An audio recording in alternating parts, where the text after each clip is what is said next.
इदारे में बच्चों की सलाहियतों को निखारने के लिए हफ्तावार बज़्म अदब का प्रोग्राम होता है, जिसमें तलबा गुफ्तगू का सलीका सीखते हैं, तकरीर के जौहर निखारते हैं। तो मैं आज की इस बज़्म में अरबी ज़ुबान में तकरीर के लिए इदारे के तालिब-इल्म हुज़ैफ़ा सलीम को गुजारिश करूँगा कि वो तशरीफ़ लाएँ और सामईन के सामने अक़ीदा-ए तौहीद पे अरबी ज़ुबान में गुफ्तगू करें। हुज़ैफ़ा सलीम।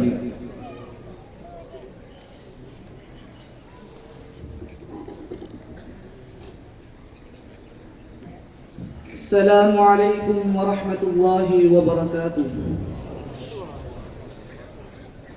अल्हम्दुलिल्लाहिल अहदिस समद الذي لم يلد ولم يولد ولم يكن له كفوا أحد، له الملك والجبروت والعزة والملكوت والقدرة والقهر والخلق والأمر والرفع والخفض والإعزاز والإذلال والرزق والإماتة والإحياء.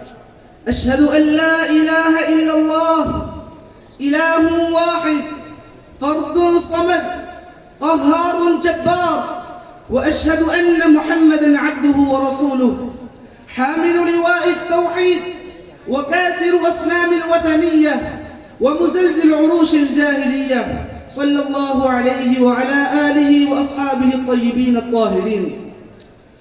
فيا أمة التوحيد، يا أهل لا إله إلا الله، التوحيد التوحيد التوحيد، صرخة الأنبياء، رسالة الأولياء، عقيدة الشهداء، شعار الصديقين والصالحين. الله واحد، حكمه نافذ، أمره غالب، ملكه قائم، سجود الأرض والسماء له وحده، الدعاء والرجاء حقه وحده. لأجل هذا التوحيد اشتعلت المعارك وسالت الدماء وتزلزلت العروق وسقطت الطواغيت. لا إله إلا الله ليست كلمة تقال باللسان، بل منهج يسري في العروق، ليست شعارا يرفع في المحافل، بل ثورة تزلزل الطغيان. التوحيد ثلاثة: توحيد الربوبية، الله هو الخالق، الله هو الرازق، الله هو المحيي والمميت. قال تعالى: الله خالق كل شيء وهو على كل شيء وكيل.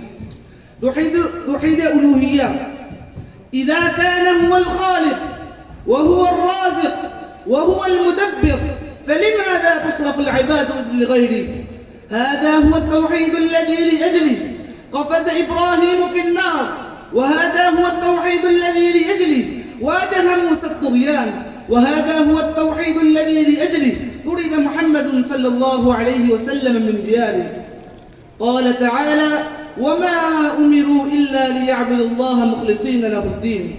توحيد الأسماء والصفات، البعض يقر بتوحيد الربوبية لكنه يضيع توحيد العبادة، يطلب الرزق من الله لكنه يستغيث بالأموات، يطلب الشفاء من الله لكنه ينحني للأضرحة، يطلب العون من الله لكنه يمد يده للأولياء. هذا هو الشرك، هذه هي الهلاك، هذه هي الدمار. فيا أمة لا إله إلا الله، قوموا لنصرة التوحيد، اهدموا أصنام الأهواء والبدع، ارفعوا راية لا إله إلا الله عالية خفاقة، وما علي إلا البلاغ المبين. والسلام عليكم.